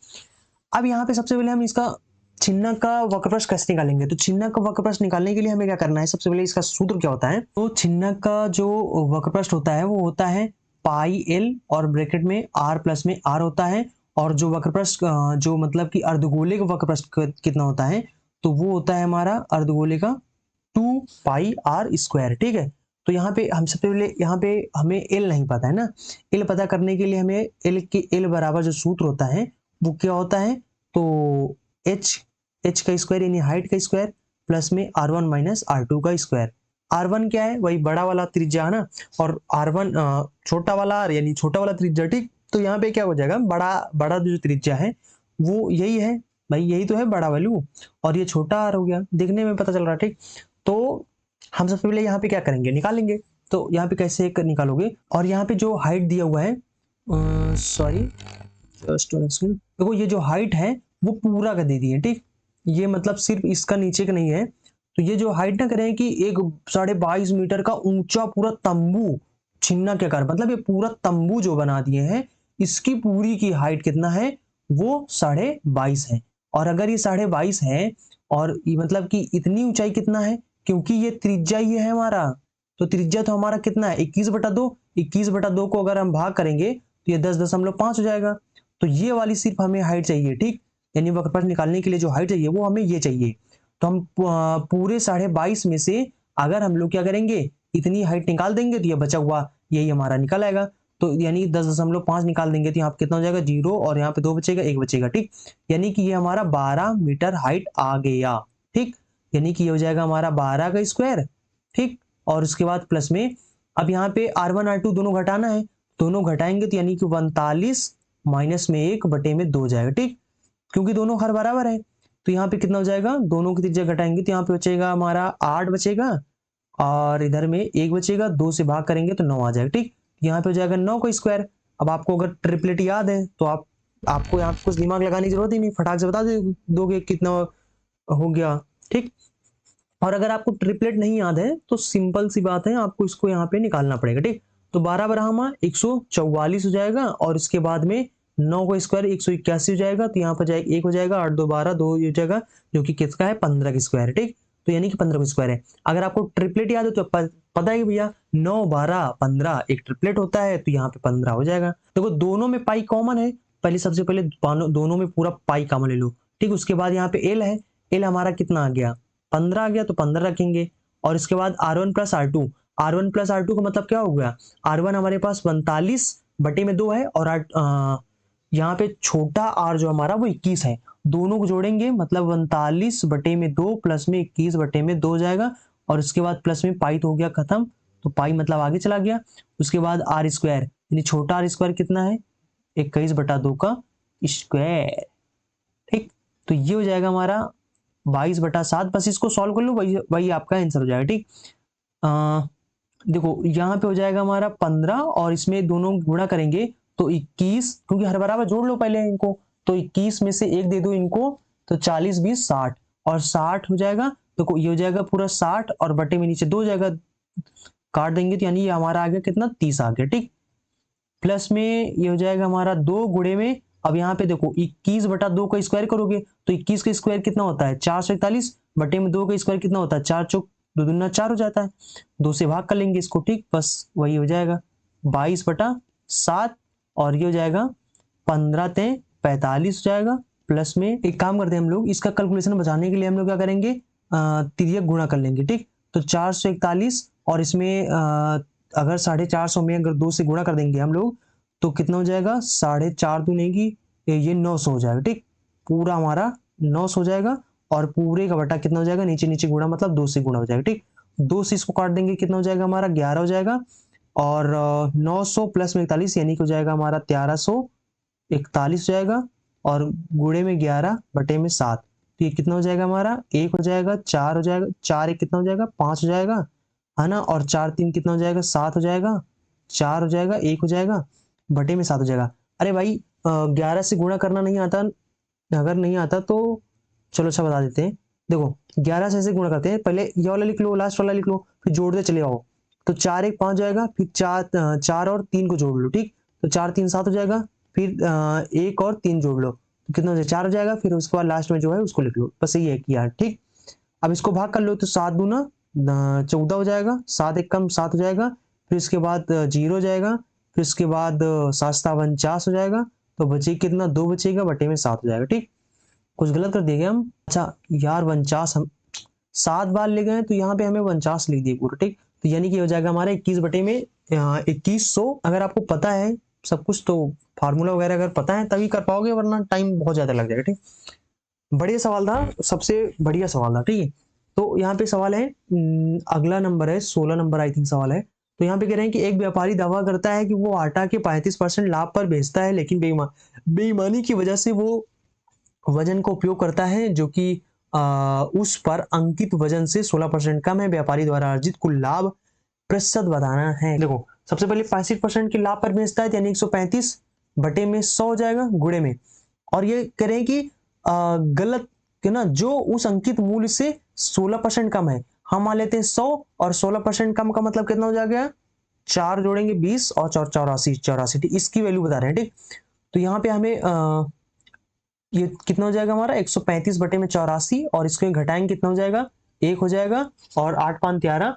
ठीक, तो बस हमें इतने का वैल्यू बताना है, गुणे में 100 कर देंगे तो ये हमारा परसेंटेज में वैल्यू है। ठीक, इसको हम क्या करेंगे, सॉल्व करने के लिए 4 से गुणा कर देंगे, 4 दूना 8, 4 का नाम 4, 25 चौको 100, और 25 का नाम 25 हो जाएगा, और उसके बाद 2 बचेगा, 25 पंचे 25, 127 हो जाएगा, बटे में 21 हो जाएगा। ठीक, लगभग 6 बार में चला जाएगा, वैसे तो सब 6 बार में है, सब आगे हैं। ठीक, तो हम लोग क्या करते हैं, ज्यादा दिमाग नहीं लगाते हैं, चुपचाप से भाग कर लेते हैं। ठीक, इसको अगर देखेंगे तो 6 बार में तो वैसे वैसे भी चला जाएगा, क्योंकि 6 सब ऑप्शन है, तो यहाँ पे 6 बार में ले जाएंगे तो 6 का नाम 6, 6 दूनी 12, 1 बचेगा 0 जाएगा, और क्योंकि और 0 बार में जाएगा, क्योंकि भाई छोटा है तो यानी कि 0 जाएगा। और इसको बाद फिर देखेंगे कितने बार में जाएगा, ये दशमलव लगा देंगे, 7 बार में चला जाएगा, 7 दूनी 14, हाँ 7 में चले। ठीक, 7 बार में चला जाएगा। तो अगर हम देखेंगे तो ये, क्योंकि उत्तर को निकटतम पूर्णांक तक बताना है, तो भैया पूर्णांक तक बताना है, तो यहाँ पे इसका मतलब कि ये 5 से बड़ा है, इसका मतलब ये आगे बढ़ेगा, तो आगे बढ़ जाएगा। देखो कितना करीब करीब ऐसा देते हो, 60% भी है, अगर जिसने 60% यहां तक करके छोड़ दिया 60% लगा देंगे, गलत। ठीक, क्योंकि इसका आंसर 61% है, क्योंकि ये क्या हो जाएगा, यहाँ पे आगे बढ़ जाएगा। ठीक, तो 1 हो जाएगा तो ये हो जाएगा 61, तो यही हो जाएगा हमारा। देखो अगला नंबर क्वेश्चन नंबर है। अब यहाँ पे क्वेश्चन कह रहे हैं कि 41 संख्याओं का जो औसत है वो 68 है, यदि उनमें से जो 21 संख्याओं का औसत है वो 62 है, और अंतिम 21 संख्याओं का औसत अगर 75 है, यदि मध्य संख्या को बाहर निकाल दिया जाए तो शेष संख्याओं का औसत क्या है। देखो ऐसे कह रहे हैं कि 21 संख्याओं का औसत कितना दे दिए हैं, 62 दे दिए हैं, और फिर बाकी 21 का 75 दे दिए हैं, और यहाँ पे है टोटल का कितना है, 68 है। ठीक है, तो हम क्या करेंगे, हम सबसे पहले देखेंगे कि यहाँ पे कितना कम है औसत हमारा, कितना ज्यादा है। ठीक, यानी कि इनका कितना फर्क पड़ेगा। ठीक, यहाँ पे अगर देखें तो -6 कम है, और यहाँ पे देखें तो 7 प्लस में है। ठीक, क्योंकि 68 है और ये 75 है, यानी कि 7 प्लस है, ये 7 प्लस है ये। ठीक, और देखो अब यहां पे सबसे पहले क्या होगा कि आपको यहां पे 7 से 6 को घटाना है, क्योंकि देखो दोनों सेम सेम संख्या है, इसलिए हम घटा लेंगे, और घटाएंगे तो दोनों कितना हो जाएगा, ये बचेगा, 7 में से घटाएंगे तो सिर्फ 1 बचेगा, 1 बचेगा। अब उस 1 को हम क्या करेंगे, 21 से गुणा कर लेंगे, तो ये टोटल इतना फर्क पड़ेगा, समझ रहे हो। अब देखो क्योंकि टोटल यहाँ पे कितना हो गया, 21 दून 42, यानी कि 42 संख्याओं का तो औसत ये अलग अलग करके बता दिए हैं, 21 करके, और यहाँ पे टोटल हमारे पास 41 ही है, मतलब कि एक एक्स्ट्रा हो गया, एक एक्स्ट्रा का यही बता दिए ना।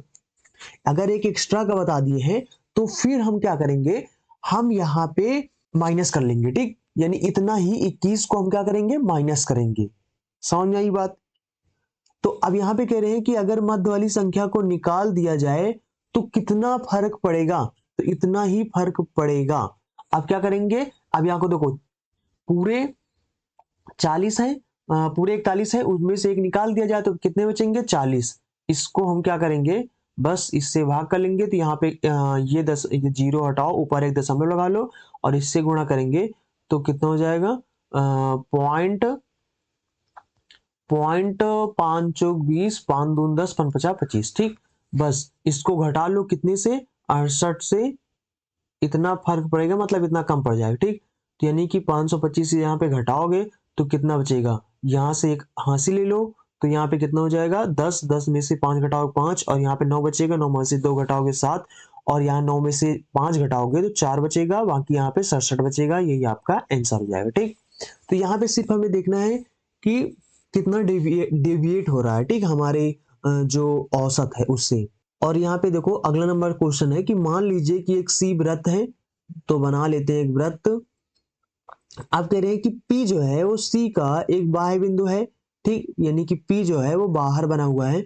और कह रहे हैं कि मान लीजिए कि PA और PB दो स्पर्श रेखाएं हैं, तो PA और PB, ठीक, A और B ये दो स्पर्श रेखाएं हैं।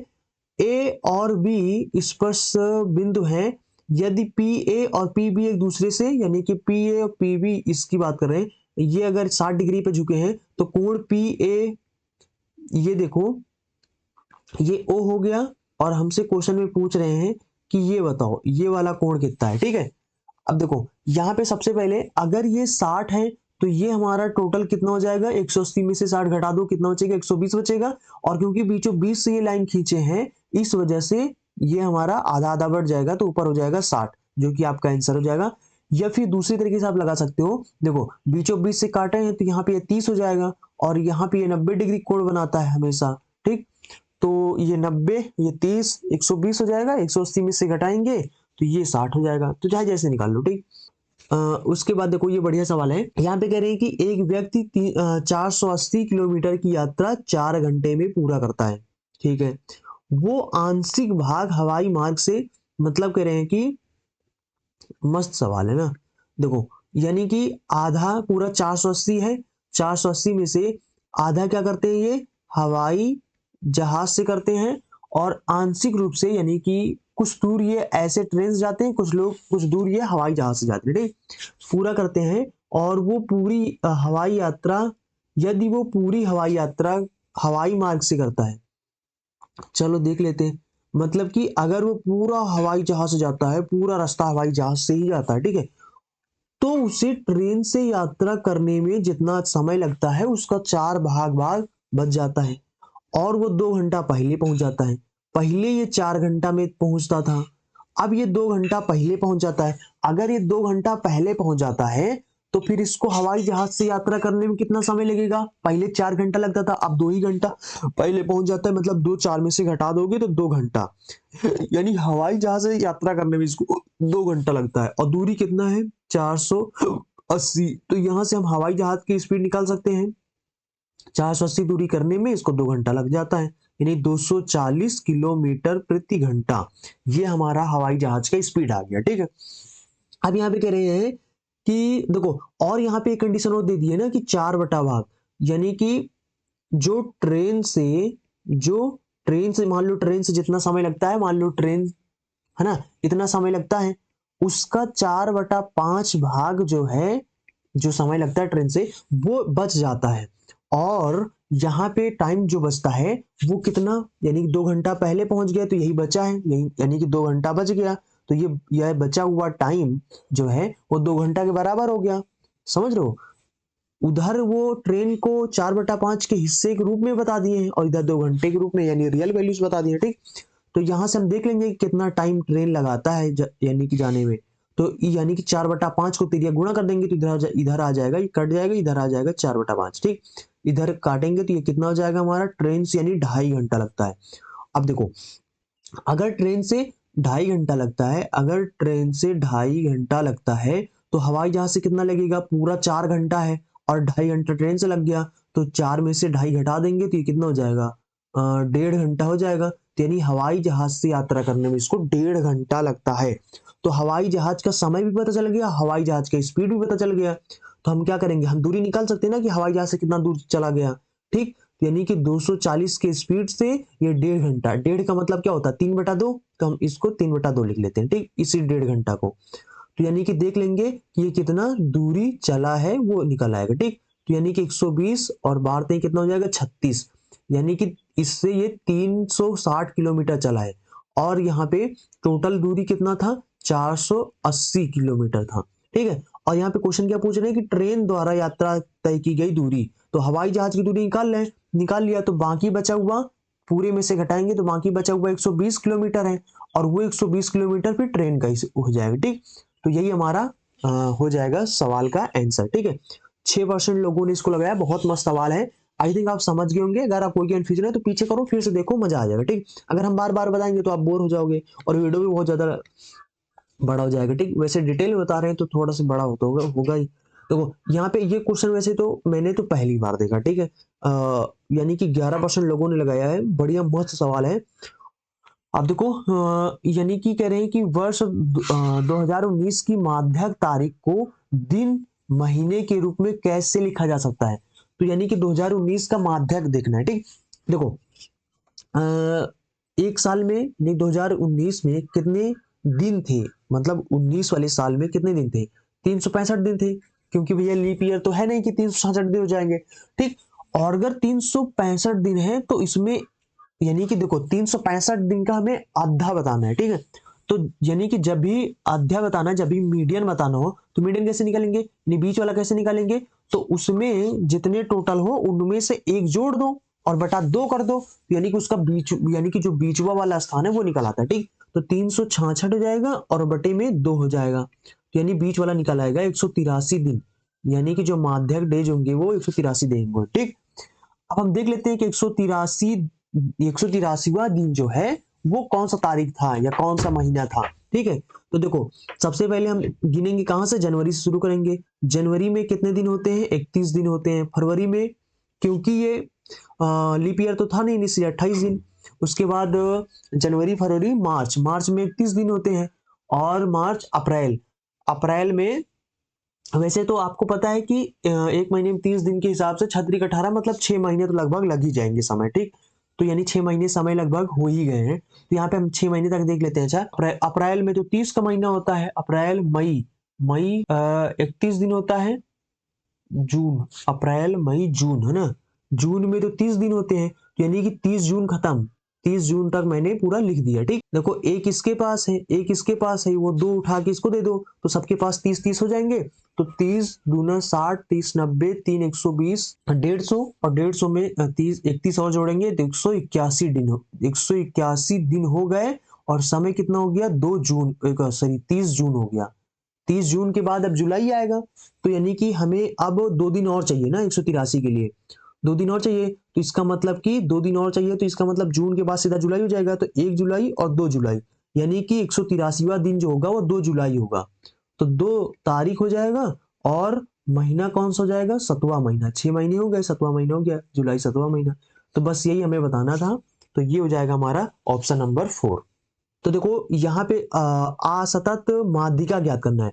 तो माध्यिका ज्ञात करने के लिए सबसे पहले जब कोई भी मीडियन आपको ज्ञात करना है तो सबसे पहले इसको, अगर आपको क्रम से नहीं लिखा है तो क्रम से आपको लिखना पड़ेगा। ठीक है, वैसे तो अगर आप डायरेक्ट करना चाहते हैं तो बहुत सिंपल सा है, अगर नहीं करना चाहते तो हम एक बार क्रम से लिख लेते हैं। तो देखो यानी कि जो माइनस में होता है सबसे बड़ा होता है, तो माइनस में 3 पॉइंट इतना हो जाएगा, और उसके बाद फिर 3 हो जाएगा, तो a माइनस 3 हो जाएगा। फिर उससे छोटा कौन सा हो जाएगा, 2.5 वाला हो जाएगा, तो a माइनस 2.5 हो जाएगा। फिर उससे छोटा कौन सा हो जाएगा, 2 वाला है, तो a माइनस 2 हो जाएगा। फिर इससे छोटा कौन सा हो जाएगा, a माइनस 0.5 है। उसके बाद इससे छोटा कौन सा हो जाएगा, तो 0.5 हो जाएगा। फिर इससे इससे इससे इससे इससे बड़ा कौन सा होगा, ये भी हो गया, 4 और 5 हो जाएगा। ठीक, तो a+4 और a+5 टोटल गिनेंगे कितने, 1 2 3 4 5 6 7 8, 8 है। तो अगर हमें मीडियन निकालना है यानी बीचों बीच वाला निकालना है पोजीशन, तो 8 में 1 जोड़ दो, 8 1 कितना हो जाएगा, 9, है ना, और बटे में 2 कर दो, तो ये मिल जाएगा किस पोजीशन पे आपका मीडियन है। तो उस पोजीशन पे जो होगा वही आपका मीडियन यानी वही आपका आंसर हो जाएगा। ठीक, तो ये कितना हो जाएगा, 4.5 जो पोजीशन पे है। ठीक है, तो देखो 1 2 3 4 और 5, यानी कि 4.5 कहाँ पे आता है, 4 और 5 के बीच में आता है, कि इसका मतलब कि इन दोनों के बीच में जो होगा वही हमारा मीडियन होगा। तो दोनों को ए यानी दोनों जोड़ लेते हैं, फिर 2 से भाग कर लेंगे तो बीच वाला मिल जाएगा। तो a माइनस 2 प्लस में a माइनस 0.5 हो जाएगा। ठीक, जोड़ोगे तो कितना हो जाएगा, ये a -2.5 हो जाएगा। ठीक, तो यही हमारा हो जाएगा योग। तो इसी का हम कर लेंगे आधा और यही हो जाएगा फिर हमारा आंसर। ठीक, तो इसको 2 से भाग कर लो तो एक एक कितना होगा 2a हो जाएगा। ठीक, तो 2 से भाग करेंगे 2a हो जाएगा और इसको भाग करेंगे तो ये हो जाएगा a माइनस 1 दो दूना 4 दो पंचे 10। तो यही हमारा आंसर हो जाएगा। तो ऑप्शन नंबर 3 हो जाएगा। ठीक, अगर आप एग्जाम में करते तो आप इसको और फास्ट कर सकते थे। ये क्वेश्चन आपका कौन सा है, यदि एक परिमेय संख्या का अंश जो है उसके हर से 10 कम है, इसको a मान लेते हैं। हर कितना है a है, तो हर से 10 कम है, अंश कितना है 10 कम है। ठीक, और उसके बाद जैसे जैसे करें वैसे वैसे करते जाओ बस। और यहाँ पे कह रहे हैं कि अगर हम अंश में 12 जोड़ दें यानी कि 12 प्लस कर दें और हर में 5 की कमी कर दें तो क्या हो जाता है कि इतना हमारा प्राप्त हो जाता है, यानी कि ये इतना हो जाता है। ठीक, तो अगर हम इसको सॉल्व करेंगे कितना हो जाएगा, 12 में से 10 घटाएंगे कितना बचेगा, प्लस का 2 बचेगा। और इसको अब तीजा गुणा कर लेंगे तो यानी कि 4a हो जाएगा, माइनस में 4 प्लस में 4 दूना 8 हो जाएगा।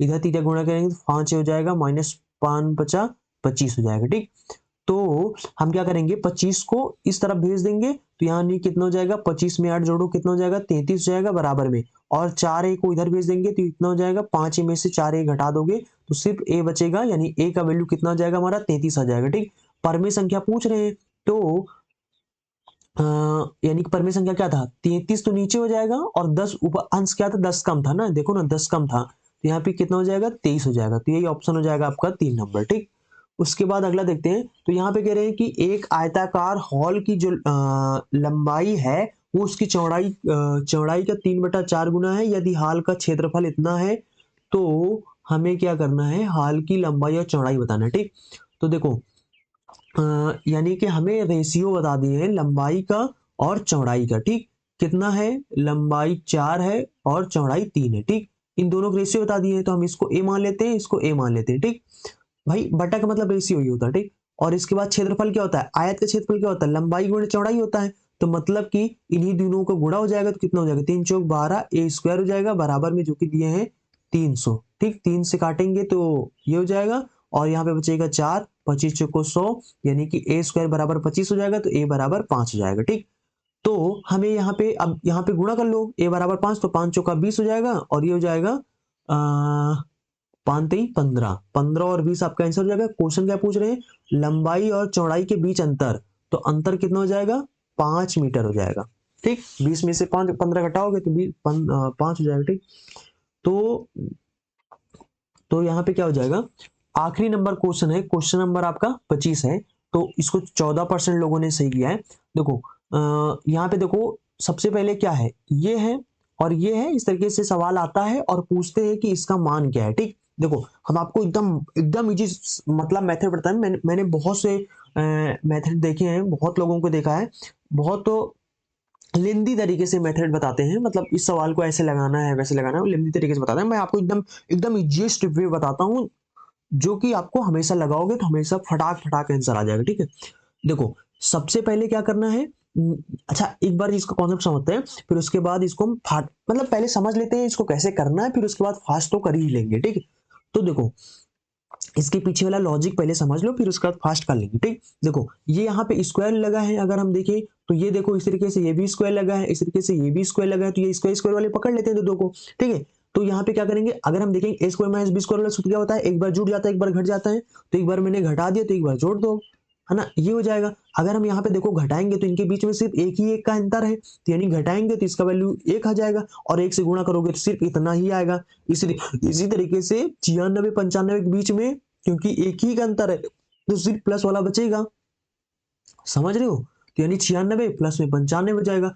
इसी तरीके से डैश डैश डैश करके चले आओगे तो यहाँ पे देखोगे अगर तो 98 बचा, 97 फिर 96 95, सिर्फ और सिर्फ यही तरीके से पूरा बचेगा और ये कहाँ तक चले जाएगा, यानी 98 में से डैश डैश डैश डैश 98 97 ना डैश डैश डैश इस तरीके से कम होता जाएगा।